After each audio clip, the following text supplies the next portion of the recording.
አንተ ማትረባ ማለት ነው። ዛሬ ነው ወንድምነት ትዝ ያለክ። እስከ ዛሬ የት ነበርክ? ያ ሁሉ ሲፈጠር እግሩ ስር ተደፍታ አንተ ሴት ልጅ መታ እግር ላይ ተደፍታ እንደዚህ አፈቅርሃለሁ በለኝ ብላ ብትለምን አንተ እውነት እሺ ትላለህ? ወንድ ልጅ ከሆንክ ማለት ነው። ሴት ልጅ ቆፍጠን ብላ ወንድ ልጅ ነው መለመን ያለበት እንጂ ከመቼ ጀምሮ ነው ሴት ልጅ እግር ላይ ተደፍታ እንደምታፈቅረኝ ንገረኝ ብላ የምትማጸነው? እንደ እህት ደግሞ እህት አይደለችም፣ ሴት አይደለችም። ሲጀመር ለራሷ ክብር የላት፣ ለቤተሰቦቿ ክብር የላት።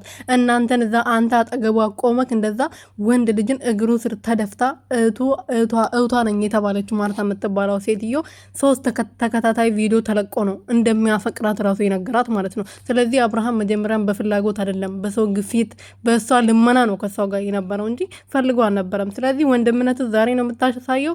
እንዳንተ አይነት ወንድም ከሚኖረኝ መና ሆኜ ብቻዬን ብሆን ይሻለኛል። ቤተሰቦቼ ራሱ ወንድም እህት አላት ከሚባል እኔ ብቻ ነኝ እሷ ብቻ ናት ያለችኝ ብሉኝ ይሻለኛል እንዳንተ አይነት ወንድም ከሚባል ማለት ነው። የወንድምነት ስም ራሱን ያጠፋ አንተ ልፍስፍስ ማለት ነው። ዛሬ ነው የተሰማክ። እስከ ዛሬ የት ነበርክ?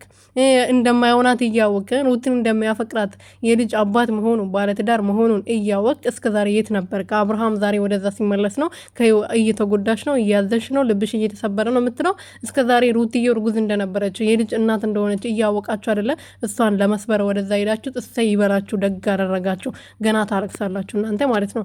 ሰላም ቤተሰቦች እንዴት ናችሁልኝ? እኔ በጣም ደህና ነኝ፣ እግዚአብሔር ይመስገን። በያላችሁበት ሰላማችሁ ብዝት ተረፍረፍ ይበልልኝ። እቺ ሄርሜላ የምትባለው እንግዲህ ከወንድሙ ተብዬ ጋር ለስሙ ማለት ነው ወንድም እንለው እንግዲህ ያው ለስም ነው እንጂ እኮ ወንድም አይደለም። ወንድም ቢኖር ኖሮ ራሱን አስከብሮ እህቱን የሚያስከብር ነበረ። ምክንያቱም የምትከበርበት ቦታ እንድትገኝ ይመክራት ነበረ።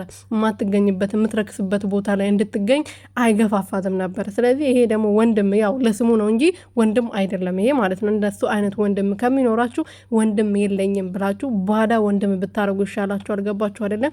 ስለዚህ ሄርሜላ ምንም አትመልሽም፣ ፍሬም አታሳይም። ፍሬ የሚባል ነገር የለም አንቺ ጋር ማለት ነው። እሺ እርግዝናው የት ገባ? እንደዚህ ወድሽ ይኸው ቦርጭሽ ራሱ ጠፍቶ በሀሳብ ነው መሰለኝ። ሰሞኑን ደግሞ ከስተሻል። እርግዝና የት አለ? እኔ እናት እንግዲህ ወር እየጨመረ ሲመጣ ሳምንታቶ እየጨመረ ሲመጣ ወድሽ እየገፋ እንደሚሄድ ነው የምናውቀው። የአንቺ ደግሞ ጭራሽ ምጥጥ እያለ ነው።